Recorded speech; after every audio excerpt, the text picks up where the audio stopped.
I didn't find out I'd lost everything at the reading of the will. I found out 3 weeks later, standing in the parking lot of my cousin's house, staring at a set of locks that didn't recognize my key anymore. I tried again just to be sure. The metal clicked, stubborn and unfamiliar. My stomach dropped so fast I had to grab the porch railing to steady myself. That was when my phone buzzed in my hand. A text from my cousin. "You should have come sooner. Everything's already handled." Handled. That word still makes my jaw tighten. When our grandmother passed, we all stood in her living room, holding hands, crying, promising to do right by each other. She raised us like her own when our parents couldn't. She used to say, "What I leave behind is for all of you, fair and square." I believed that. I had no reason not to. I'd been staying with a friend temporarily, giving myself time to grieve before dealing with paperwork. I trusted family to be family. I trusted that no one would move crooked while emotions were raw. That trust cost me my home. By the time I asked questions, documents had been signed, accounts transferred, titles changed. My cousin, who had smiled in my face at the funeral, now owned everything. The house, the savings, even the small property my grandmother rented out for extra income. I wasn't listed anywhere. When I confronted her, she didn't even sound nervous. "Grandma wanted it this way," she said casually over the phone. "You know how close we were." Close. I thought about all the nights I spent at Grandma's bedside when she was sick, the errands I ran, the bills I helped organize, the way she trusted me with her stories, her fears, her memories. But none of that showed up on paper, and paper, I learned quickly, is louder than love. I tried to fight it, asked about lawyers, legal aid, probate timelines. Every door I knocked on came with the same quiet answer. Without money, without documentation, without proof, there was nothing I could do fast enough. Meanwhile, my temporary couch turned into an awkward, overstayed welcome. "I thought this was short term," my friend said gently one evening, avoiding my eyes. I packed my bags that night. The shelter intake office smelled like bleach and old coffee. I remember clutching my purse like it held answers instead of receipts and a dying phone. When the intake worker asked, "What brought you here?" my throat closed. "My family," I said finally. That was the truth. The loss wasn't just financial, it was personal, deep, the kind of betrayal that makes you question every memory, every laugh, every promise that ever came with the word family. At night, lying on a narrow bed with thin sheets, I replayed everything, wondered what I missed, what I ignored, what I assumed couldn't happen to me. I wasn't angry yet. I was stunned, because there's a special kind of pain that comes from realizing the people who should have protected you are the same ones who pushed you into the cold. And as I stared at the ceiling that first night in the shelter, one terrifying thought settled into my chest. If family could do this to me so easily, what else was I unprepared for? I didn't know it yet, but that question was about to change everything. The second night in the shelter taught me something I wasn't ready to learn yet. Betrayal doesn't echo the loudest when it happens. It echoes when you're alone with the consequences. The lights went out at 10 sharp. No exceptions, no late-night processing, just darkness, thin blankets, and the sounds of other women breathing, coughing, whispering prayers into pillows. I lay there staring at the ceiling, my mind replaying my cousin's voice over and over again. "You should have come sooner." As if grief had an expiration date. As if mourning disqualified me from fairness. As if hesitation was consent. By morning, the shock had hardened into something heavier.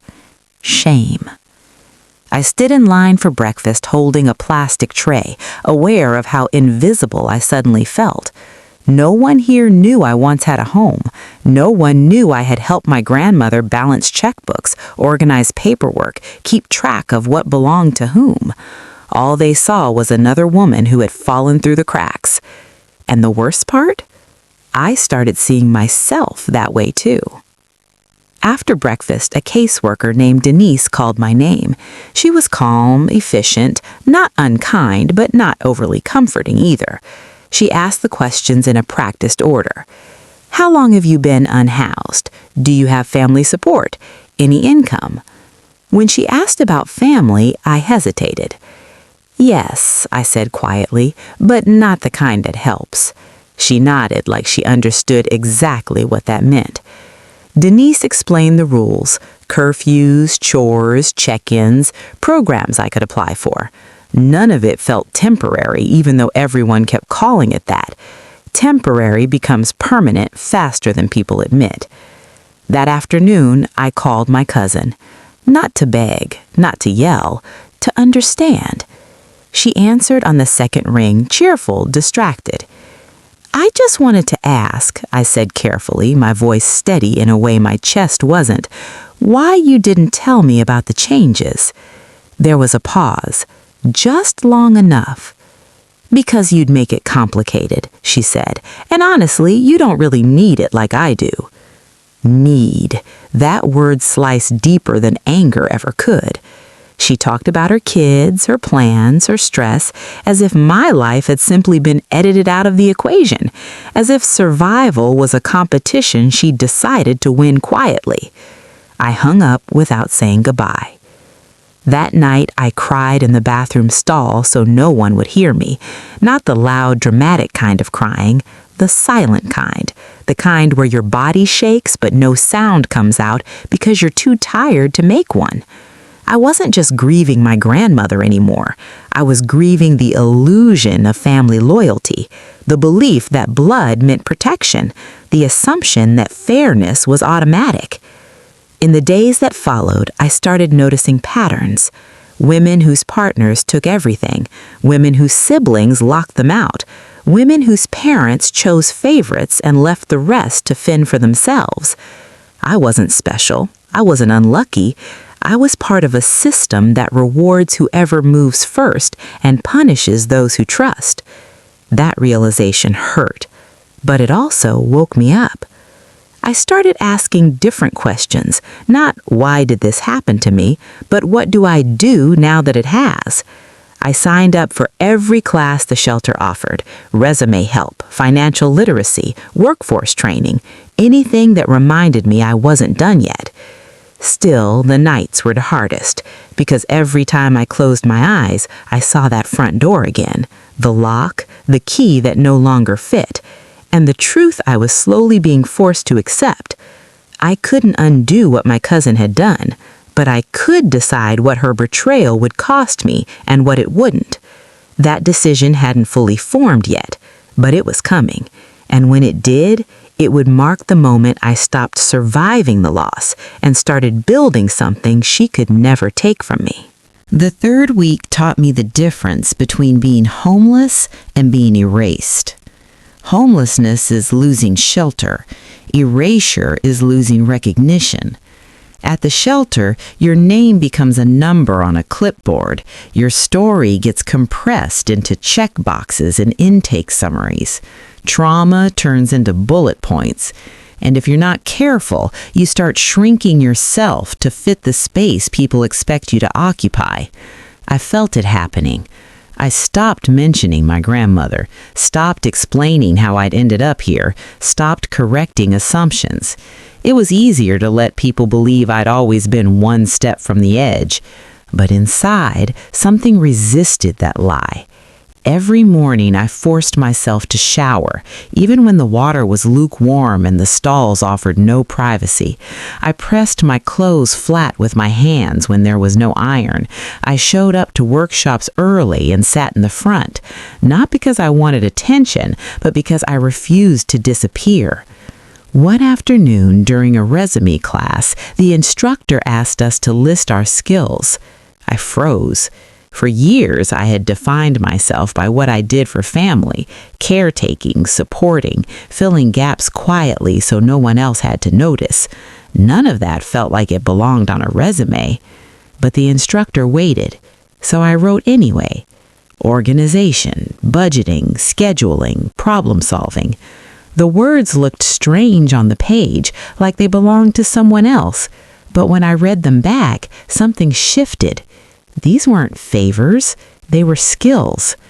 After class, Denise pulled me aside. "You ever think about going back to school?" she asked casually. I laughed out of reflex. "With what money?" She didn't smile. "With planning." That night, I lay awake thinking about the version of my life that ended when my cousin took everything, the assumptions I'd built my future on, the safety I'd outsourced to family without realizing it. I had done everything right, stayed close, helped when needed, trusted, and still I was here. The anger finally arrived, but it wasn't explosive, it was focused. I stopped calling my cousin, stopped checking her social media, stopped replaying conversations. Every ounce of energy I'd been wasting on disbelief got redirected into action. I applied for jobs beneath my experience just to get income moving. I worked odd hours, took buses that smelled like exhaustion and determination. I saved what little I could, even when it felt pointless. Progress didn't feel heroic. It felt slow, uneven, lonely. Some days I questioned whether it was worth it, whether rebuilding from zero was just another way of punishing myself for trusting the wrong people. Then something unexpected happened.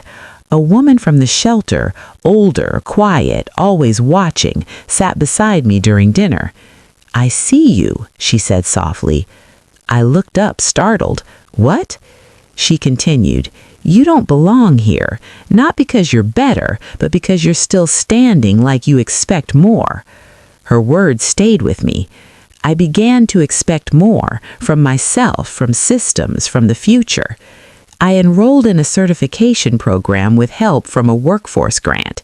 It meant longer days, heavier exhaustion, and less room for self-pity. It also meant direction. For the first time since the funeral, I wasn't just reacting, I was choosing.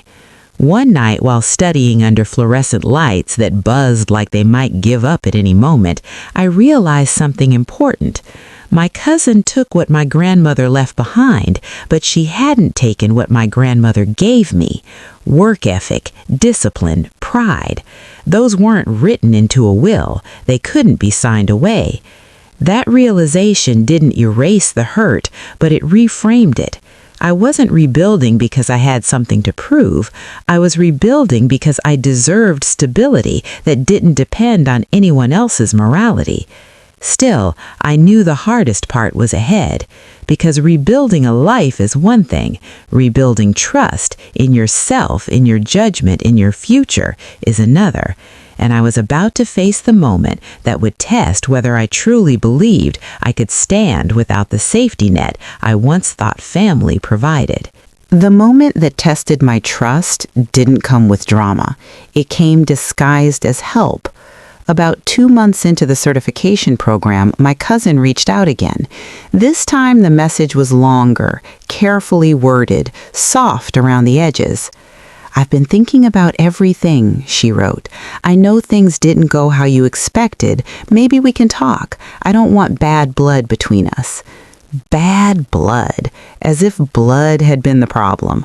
I stared at the screen longer than I should have. My chest tightened, not with hope, but with memory.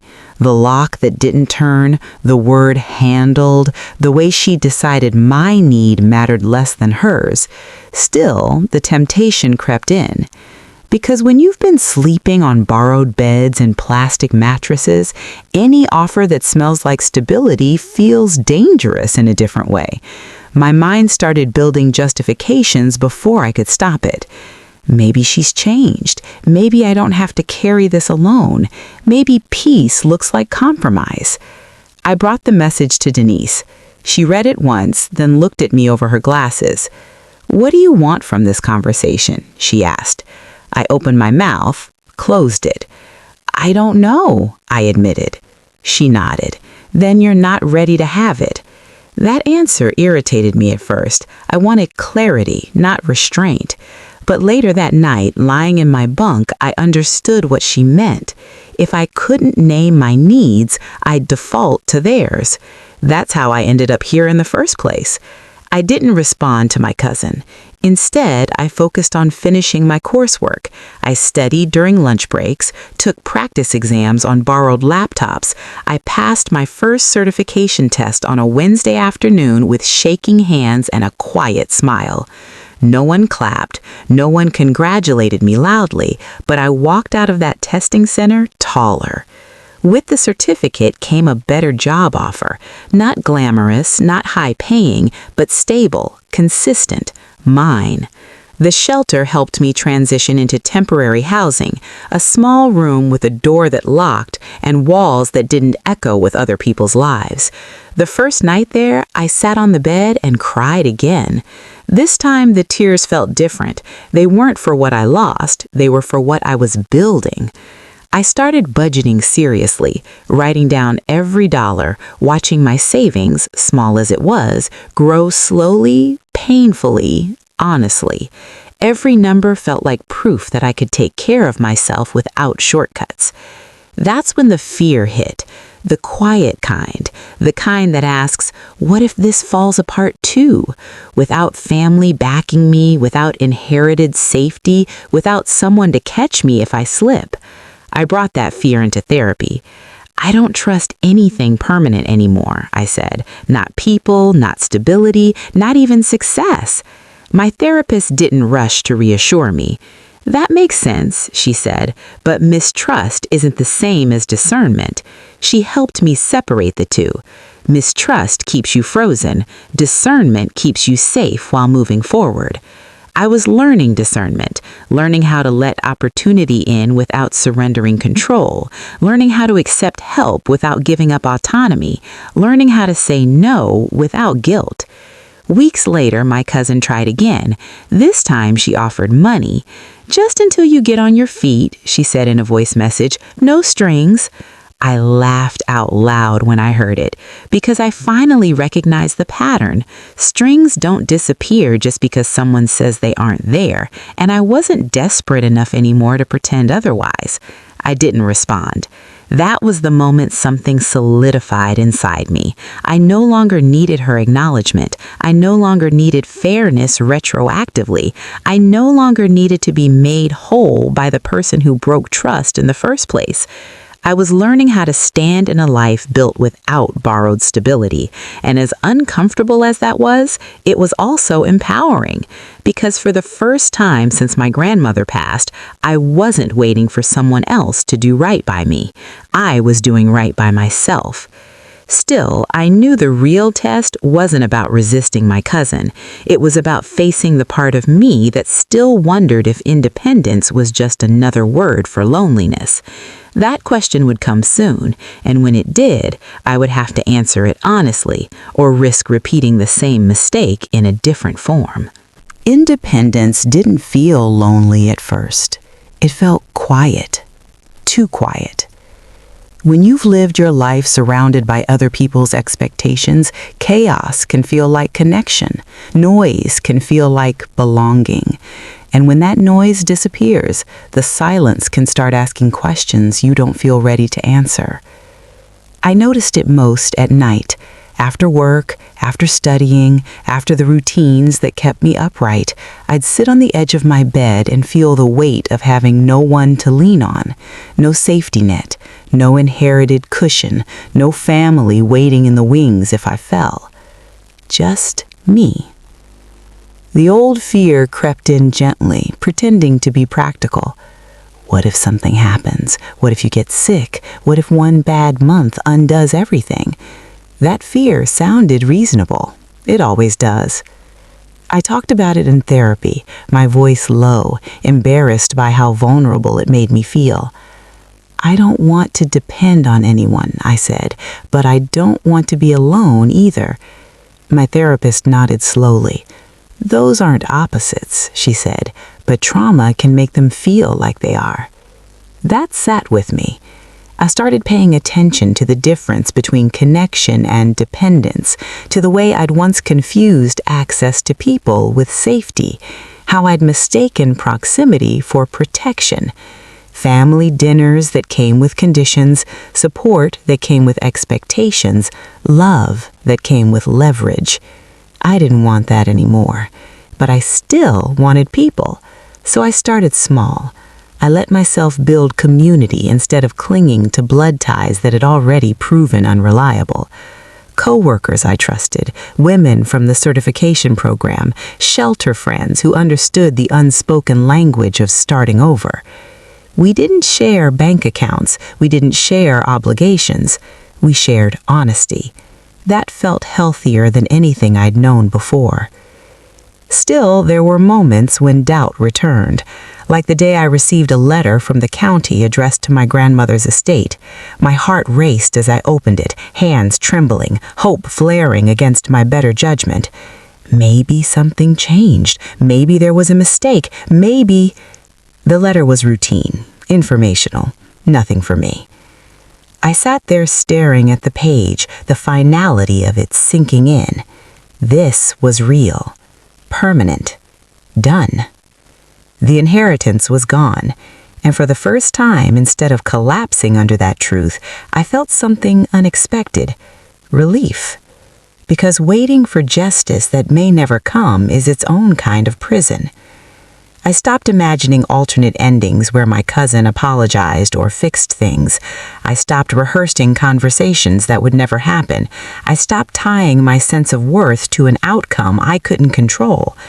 I redirected that energy into growth.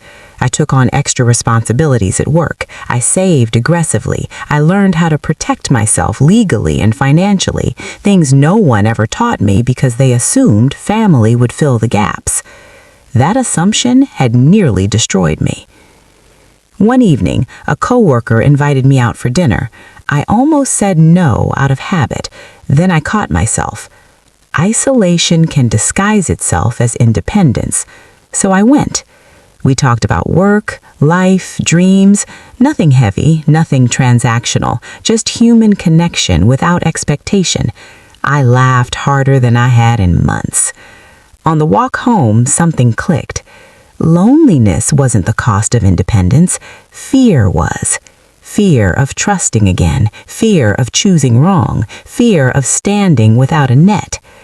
And fear only stays powerful when you don't look it in the eye. I realized then that the version of me who trusted blindly had been replaced by someone wiser, not colder, someone who could connect without surrendering herself. That realization didn't erase the pain of betrayal, but it gave it context. I wasn't alone because my cousin took everything. I was alone because I was learning how to build a life that didn't rely on someone else's integrity. And that kind of foundation takes time. Still, there was one thing I hadn't faced yet. The moment when my cousin's success would collide with my progress. The moment when our paths would cross again, not in theory, but in real life. That moment was coming, and I didn't yet know whether I was ready for what it would bring up in me. I ran into my cousin on a Tuesday afternoon I almost skipped. I'd been working double shifts and studying late, running on coffee and discipline, telling myself rest could wait. When my coworker invited me to a networking event downtown, my first instinct was to decline. I didn't feel polished enough, established enough, secure enough. But something in me said, go. So I did. The room buzzed with small talk and clinking glasses, people trading stories of progress and plans. I stood near the edge at first, listening more than speaking, reminding myself that I belonged in spaces like this too. Then I heard my name. Soft, familiar, unmistakable. I turned, and there she was. My cousin looked good, better than good. Designer coat, confident posture, the kind of ease that comes from not having to rebuild anything from scratch. For a second, the room tilted, my chest tightened, the past surged forward without warning. She smiled, wide and practiced. I didn't know you were into this kind of thing, she said lightly. I almost laughed. This kind of thing. Growth. forward motion, a future not tied to stolen foundations. I didn't know I was either, I replied calmly. The surprise flickered across her face before she masked it. She asked where I'd been, what I was doing now, how I'd ended up. There it was, the subtle framing that positioned my life as a detour instead of a deliberate path. I answered simply, no details, no defense. I'm working, I'm learning, I'm building. She nodded, eyes scanning me like she was searching for cracks. When she didn't find any, her tone shifted. You know, she said, lowering her voice, things didn't have to get so distant. I met her gaze. Distance wasn't the problem, I said evenly. Disrespect was. The silence between us stretched. For the first time since everything happened, I saw something unfamiliar in her eyes. Uncertainty. She tried to recover quickly, mentioning family, holidays, how everyone misses you. I listened without reacting, because I finally understood something crucial. Missing me hadn't stopped her. Family hadn't stopped her. Fairness hadn't stopped her. And none of that was my burden to carry. I hope you're well, I said, and meant it in the cleanest way possible. Not as forgiveness, not as reconciliation, but as release. Then I walked away. My hands shook afterward, not from fear, but from the adrenaline of choosing myself without hesitation. I stepped outside, breathing deeply, grounding myself in the present. I hadn't begged, I hadn't explained, I hadn't shrunk. That was new. On the bus ride home, I replayed the interaction, not with regret, but with clarity. I didn't envy her. I didn't want what she had. I didn't even want acknowledgement. What she built rested on something she had taken. What I was building rested on something I had earned. That difference mattered. That night, I updated my budget, checked my savings, and made a list of goals for the next year. Not survival goals, expansion goals. Certifications, business ideas, stability that didn't require approval. I slept deeply, the kind of sleep that comes when your conscience is clear and your direction is steady. The encounter didn't reopen wounds, it sealed them. Because I finally understood that crossing paths with her didn't mean crossing backward. I wasn't running from my past anymore. I was walking firmly toward my future. Still, something shifted after that meeting, subtle but significant. The last thread tying my self-worth to what I'd lost finally snapped, and with it came a new question. If I no longer defined myself by betrayal or recovery, who was I becoming now? That answer was waiting for me in the next phase of my life, and I was finally ready to meet her. Becoming someone new sounds glamorous when people say it out loud.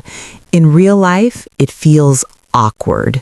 It feels like standing between two versions of yourself, one you've outgrown and one you're still learning how to inhabit.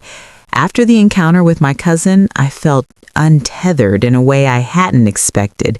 Not lost, not afraid, just unfinished. For so long, my identity had been shaped by reaction, the betrayal, the loss, the rebuilding. Now that those things no longer defined my daily decisions, I had space. And space is powerful, but it's also demanding. It asks questions. What do you want when survival isn't the goal? Who are you when no one is watching you struggle? What does success look like when it isn't about proving anyone wrong? Those questions followed me everywhere. At work, I noticed I was no longer just grateful to have a job. I was curious. I started asking about growth paths, leadership opportunities, certifications that went beyond what I'd already earned. My supervisor noticed. "You think bigger than this role," she said one afternoon. The old version of me would have downplayed that, smiled politely, changed the subject. The woman I was becoming didn't. "I do," I said calmly, "and I'm ready to work for it." Saying that out loud felt like crossing a line I hadn't realized was there. I began sketching ideas in a notebook at night, nothing formal, just thoughts, concepts, skills I'd built without ever labeling them as valuable. Organization, training, systems, helping people understand complicated processes without making them feel small. It dawned on me slowly. I had been doing this my whole life, for family, for employers, for everyone but myself. One evening, while reviewing my finances, I noticed something that stopped me cold. I had savings, not emergency scraps, not just-in-case money, actual, intentional savings, the kind that represents time, discipline, choice. I sat there staring at the numbers, thinking about how my cousin had taken a lump sum, something handed to her all at once, unearned, unquestioned. What I was building came in increments, quiet deposits, consistent effort. And suddenly I understood something that changed how I saw everything. Inheritance isn't always what you receive. Sometimes it's what you develop. Still, doubt tried to sneak back in. Who do you think you are? What makes you think you can do more? You already lost once. Don't tempt fate. That voice was familiar. Not my cousin's, not my grandmother's. Mine.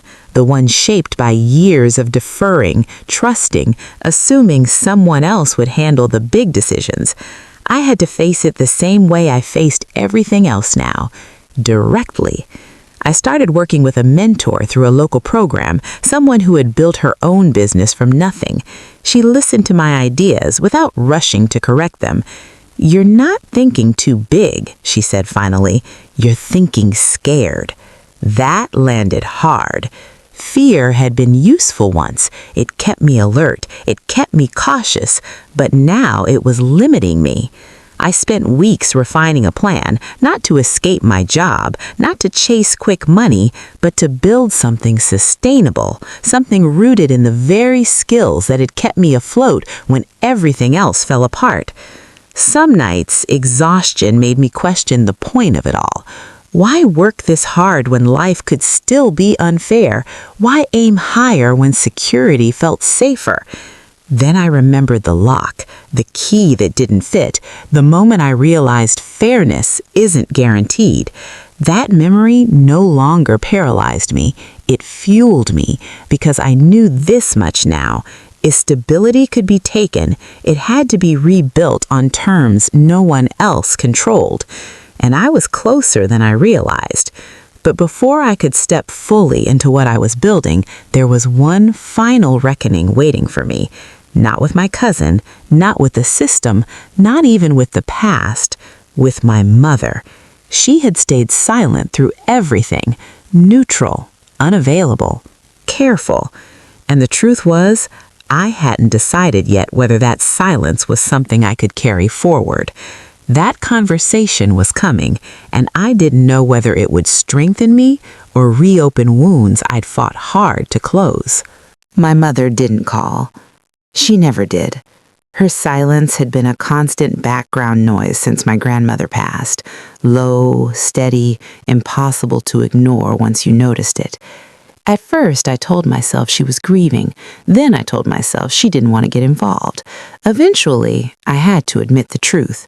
She chose comfort over confrontation. That realization hurt in a quieter way than my cousin's betrayal, but it cut deeper. Because while my cousin took the inheritance, my mother watched it happen and said nothing. I decided to stop waiting. I invited her to lunch on a Sunday afternoon, neutral ground, public, safe. She arrived early, dressed carefully, smiling too much. We hugged stiffly, the kind of hug that feels more like habit than connection. For a few minutes, we talked about nothing, weather, traffic, work. She avoided my eyes when my life came up, like acknowledging my progress might force her to confront her absence. I didn't let her steer away this time. "Why didn't you tell me?" I asked calmly, "when the paperwork was changing, when you knew I wasn't included?" Her hands tightened around her coffee cup. I didn't want to cause problems, she said. Your cousin was already stressed, and I thought you'd be okay. Okay, that word again. I felt the familiar urge to soften, to reassure her, to protect her from my truth. I didn't. I slept in a shelter, I said quietly. I lost my home. I had nothing. Her eyes filled with tears, but she still didn't look at me. I didn't know it would go that far, she whispered. I nodded slowly. But you knew it could. Silence settled between us, heavy and unavoidable. I raised you to be strong, she said finally, almost defensively. I knew you'd land on your feet. There it was, the compliment that doubles as an excuse, the praise that avoids accountability. I didn't need strength, I said evenly. I needed honesty, advocacy, family. She flinched. For a moment, I wondered if I was being too harsh, and then I remembered the nights in the shelter, the hunger, the humiliation, the loneliness. Truth isn't harsh when it's overdue. I'm not here to punish you, but I need you to understand something. Silence has consequences. She finally met my eyes then, really looked at me. I don't know how to fix this, she said. I'm not asking you to. I already did. We finished lunch politely, carefully. No resolution, no dramatic apology, just clarity. Walking out of the restaurant, I felt strangely light, not because the conversation went perfectly, but because I didn't abandon myself to keep the peace. That mattered. That night, I thought about my grandmother, the woman who believed fairness was a given, not something that needed guarding. I realized how much of my family operated on unspoken assumptions and quiet complicity. I couldn't change that, but I could change what I tolerated. I set new boundaries with my mother, not as punishment, as protection. Limited access, honest expectations, no pretending. And surprisingly, my life didn't fall apart. It stabilized.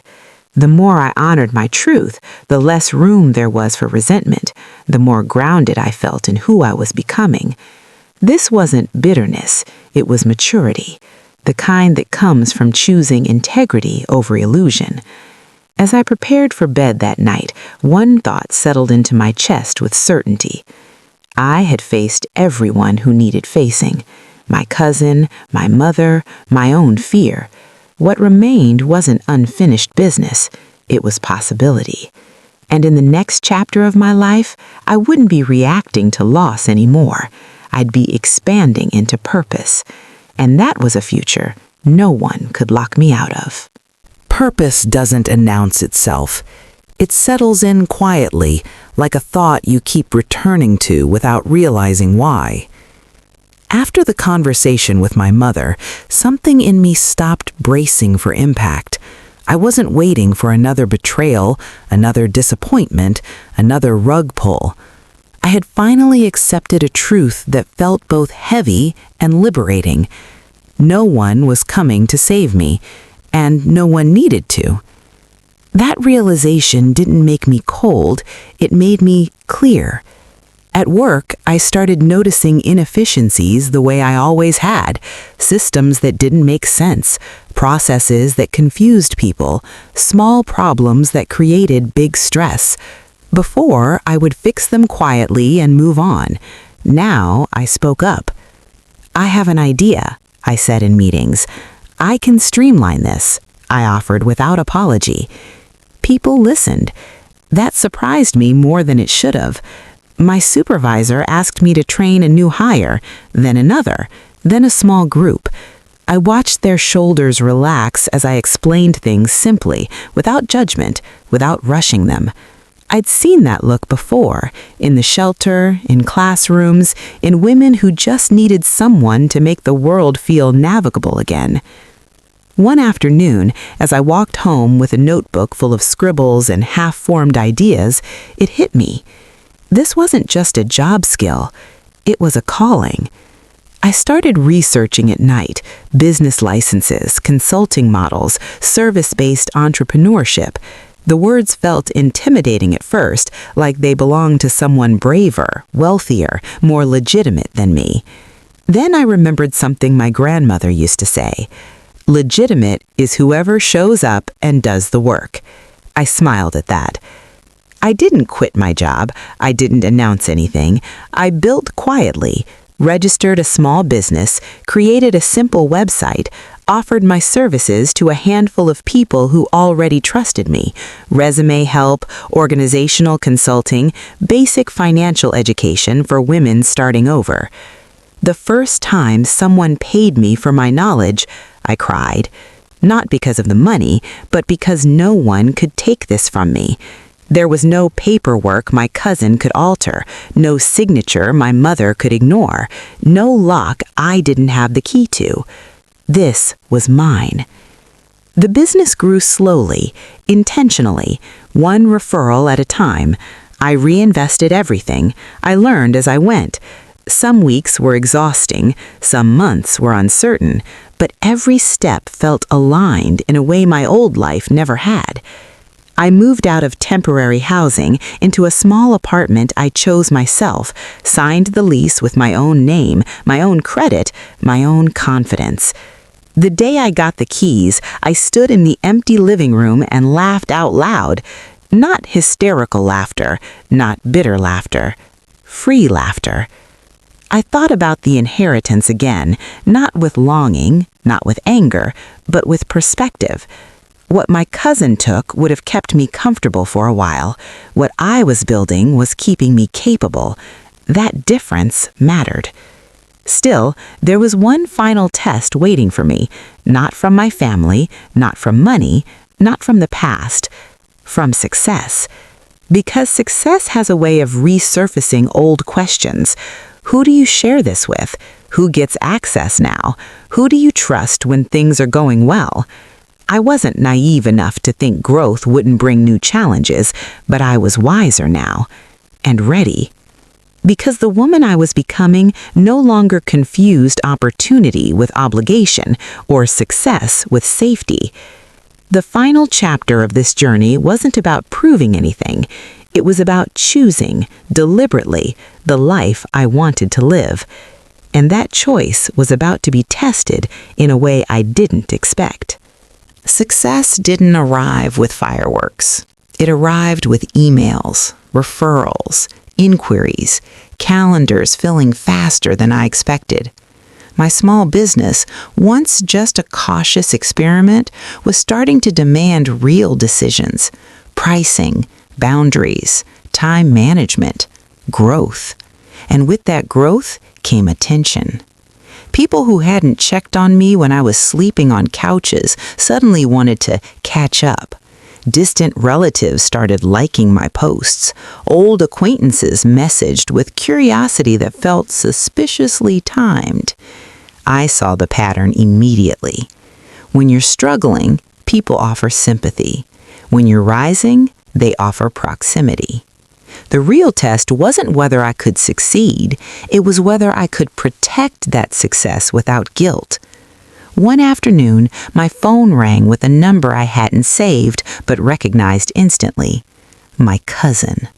I let it ring. She left a voicemail this time, her voice warmer than I remembered. "I heard you're doing really well," she said. "That's amazing. Grandma would be so proud. I was thinking maybe we could talk, maybe even collaborate somehow. Family supporting family, you know?"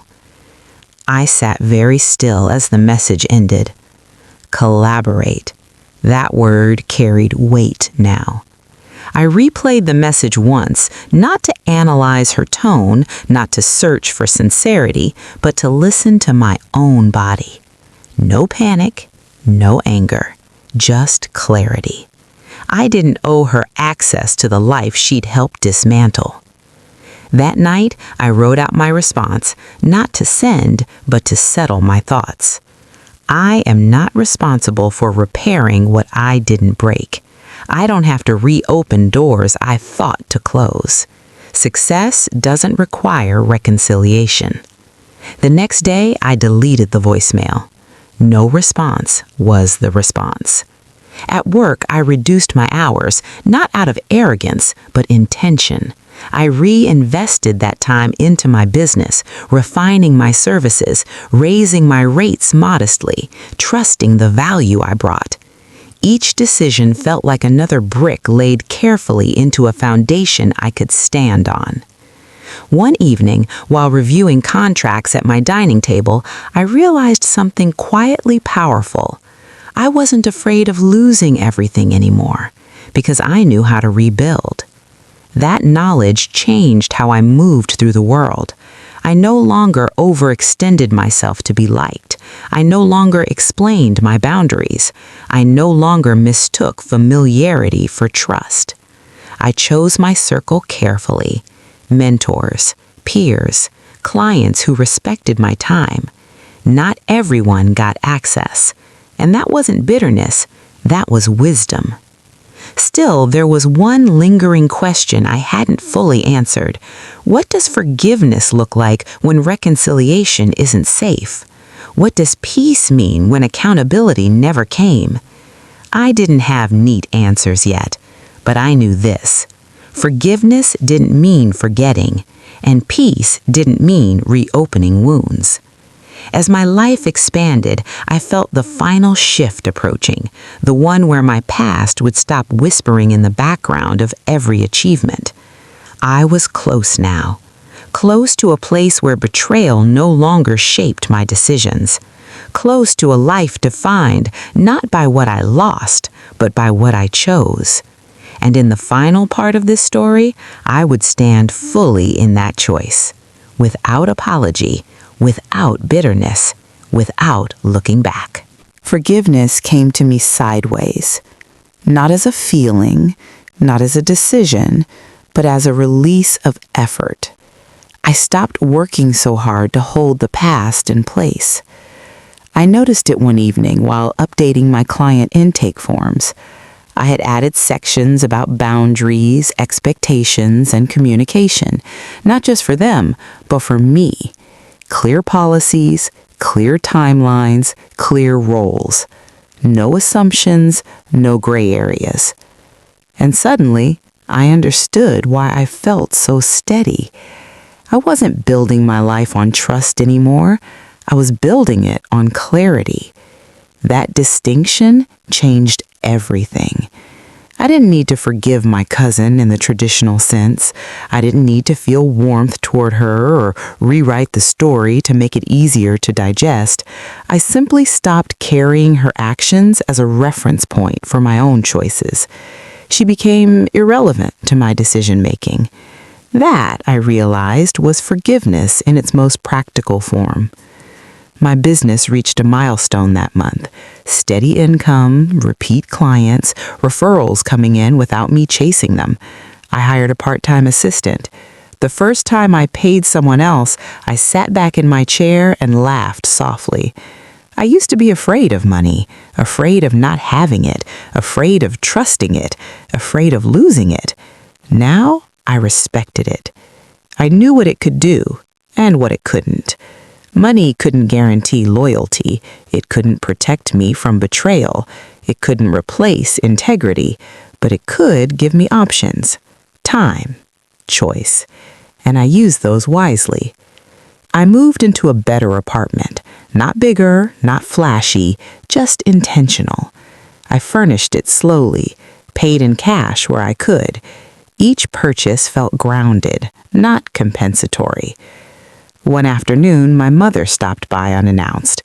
She looked around quietly, taking everything in. The calm, the order, the absence of tension. When she finally spoke, her voice was softer than I remembered. "You did this on your own," she said. "Yes," I replied, not defensive, not proud, just factual. She nodded, eyes glossy. I should have done more. I didn't rush to comfort her. "I needed you then," I said gently. "I don't need you to fix it now." That was the most honest thing I could offer. We sat together for a while, not talking much. When she left, I didn't feel drained, I didn't feel obligated, I didn't feel responsible for her emotions. That was new too. Later that night, I thought about my grandmother again. Not the inheritance, not the house, not the money, but the woman who taught me how to keep going when things weren't fair. She didn't leave me property. She left me persistence. And persistence, I was learning, compounds. As I prepared for bed, I caught my reflection in the mirror.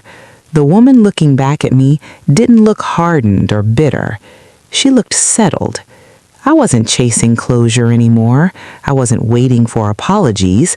I wasn't measuring my worth against what had been taken. I had already moved beyond the moment that once defined me. The final step wasn't about confrontation or celebration. It was about ownership. Owning my story, owning my strength, owning the life I built when no one else protected it. And in the last chapter of this journey, I would name that ownership out loud. Not for them, for me. Ownership didn't feel dramatic. It felt quiet, certain, complete. On an ordinary morning, I unlocked the door to my office, and paused for a second before stepping inside. The sign on the door still felt surreal, my name printed clearly, legally, undeniably mine. No borrowed authority, no shared control, no hidden clauses. Just me. I sat at my desk and reviewed my schedule for the day.